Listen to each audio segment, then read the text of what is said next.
Yeah, he made statements that are arguably anti-Semitic. I don't think so in the context of his time and in the context of his, just his writings in general.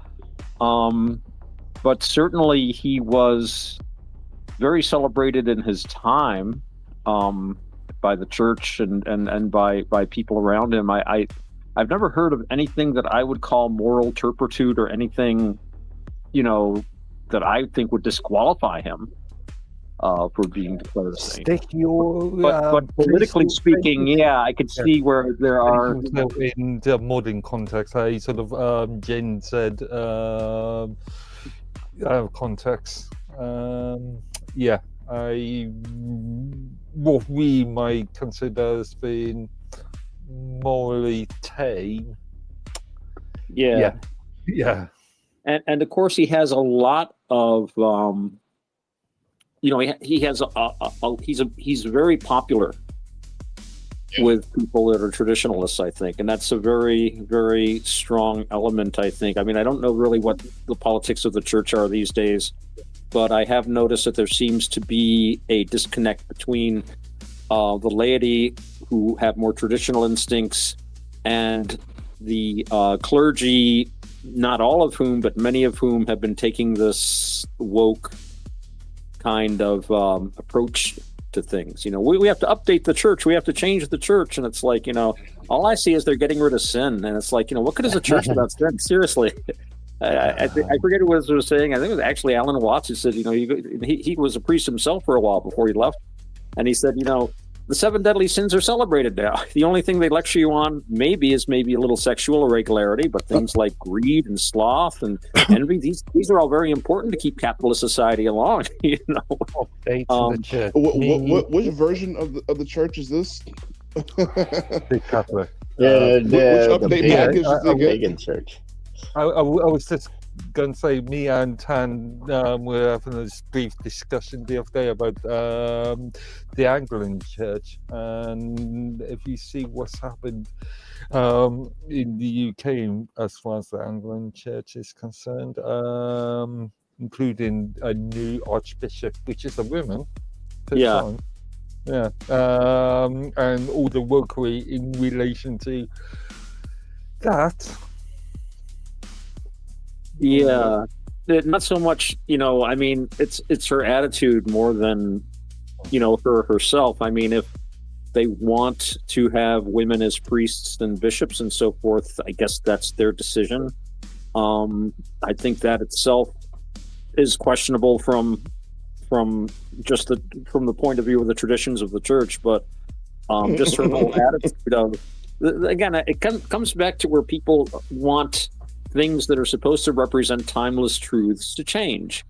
And if you're just making everything change with everything else, it's like you're never going to find any rest. You're never going to find those certainties that people look to religion for.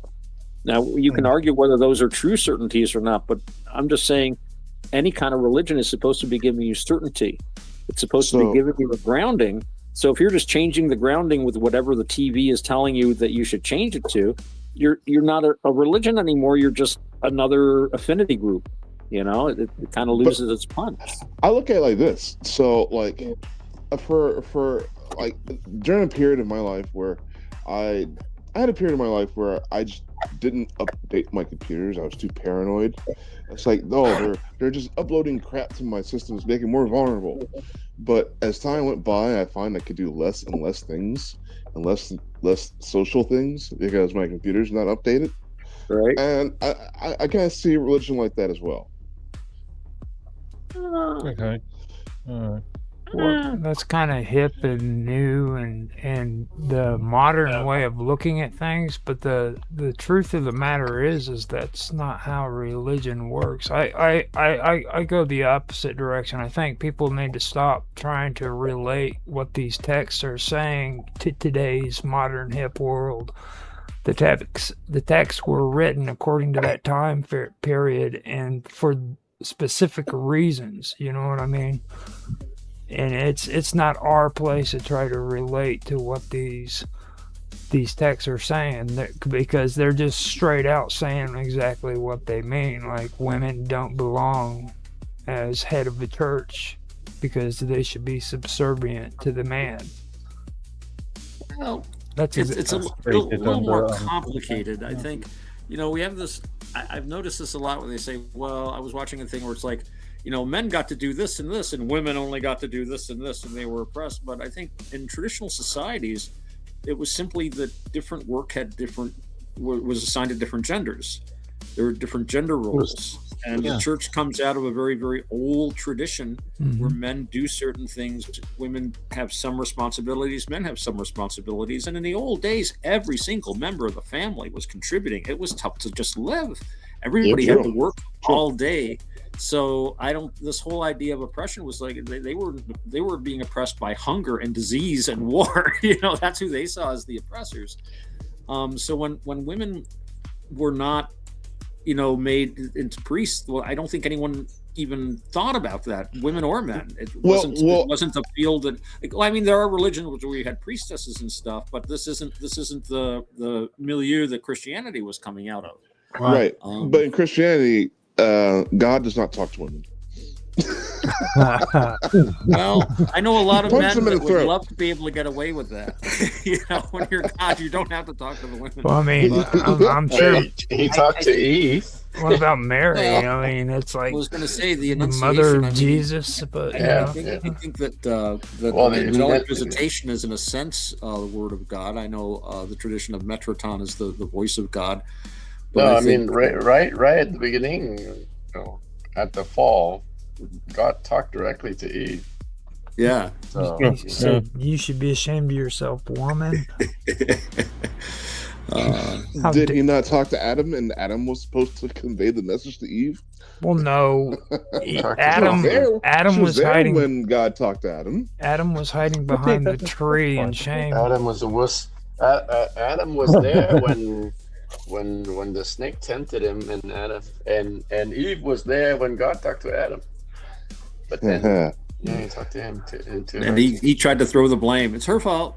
Yeah, that's exactly. Yeah, they all started blaming each other. Yeah, you're right. I knew it was wrong, and even though she gave it to me, I should have been strong, but it was my bad. That was a good rhyme. Thank you. You just rhymed that, dude. That was cool as heck. I break into rhymes sometimes. I think it's my Auto rhymes.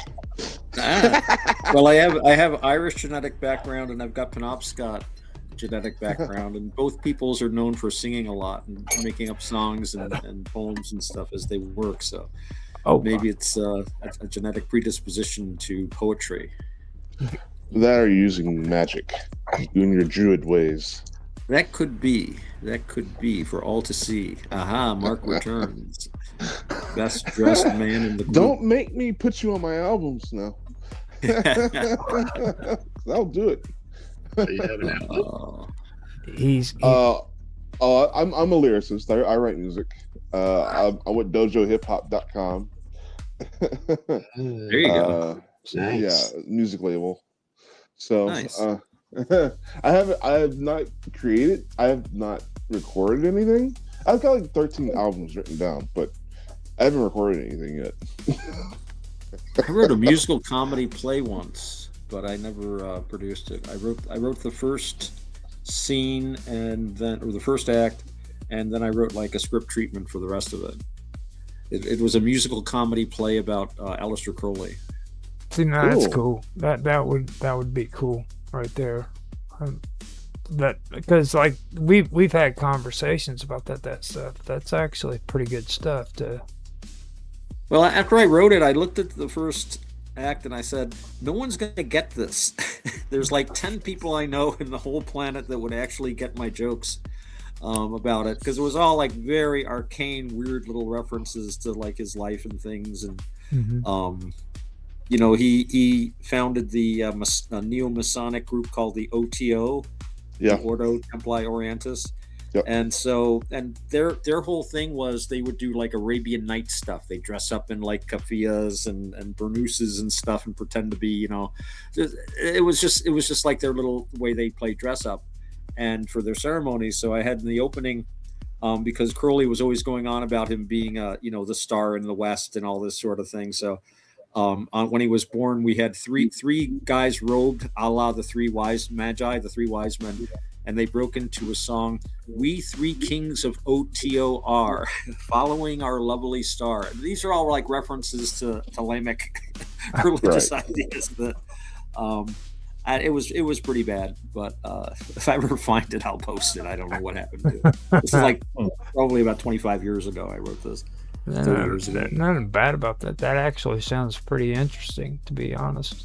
I mean, I want an AI debate between Edgar Allan Poe and Aleister Crowley.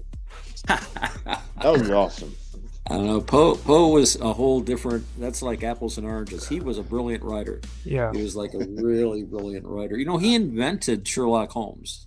Yeah, all the Sherlock Holmes stories are basically pastiches of Poe's like Murder in the Rue Morgue with Lecoq. That was the guy's name, the detective he invented. Everything's there. The eccentric bohemian detective, his bumbling friend who chronicles everything. The logic, the calculation, especially the bohemianism. The eccentricities. They're all there. And I mean, to be fair, Arthur Conan Doyle would be the first to admit it.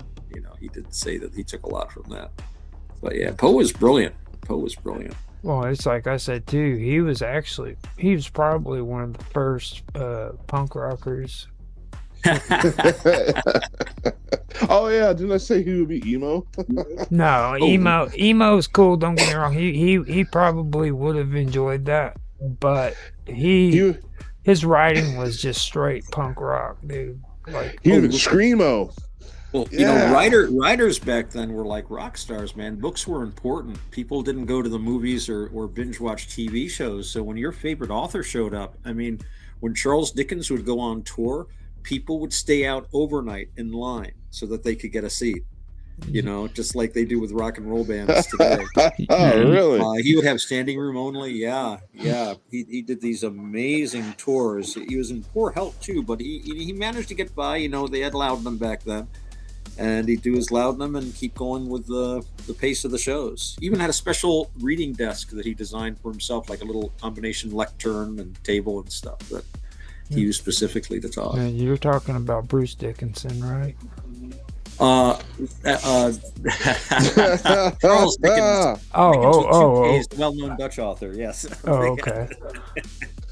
Okay. Charles Dickens. I had to do it. I know. I had to do it. Man. I know somebody that would have battled you to the death and swore up and down it was Bruce Dickinson. Charles Dickinson, Bruce Dickinson, apples and oranges. You know what I'm saying? Come on. Yeah. And like the Christmas Carol, people don't really put that into perspective. The Christmas Carol wasn't like this holly jolly Christmas thing. Back in those days, it was a scary freaking show. Like people were terrified by that show. It's a dog story, yeah. It was funny though too. It was really kind of a comedy in a lot of ways. Well, people were wussies back then. If you read A Christmas Carol, it's interesting because every spirit he met turns into a hallucination. He sees the one spirit and it looks like a candle and he puts the candle snuffer on top of him and the next thing you know he's just looking at his candle on his night table. Mm-hmm. I think the most iconic one, at least for me, especially in my childhood, was Scrooged. Oh, with Bill Murray. Yeah, I remember that. That was actually pretty funny. the whole Grim Reaper thing. That was awesome. For me, it was the Alistair Sim Christmas Carol. Yeah. That's what I grew up with. I don't think I'm familiar. Oh, you should watch it if you get a chance. I'm sure it's on the Internet Archive or YouTube or something, or both. I out of all of the ones I think that I like was the Scrooge, the one that was just called Scrooge. It had at the end of it, he ended up getting into that whole song and dance at the end, and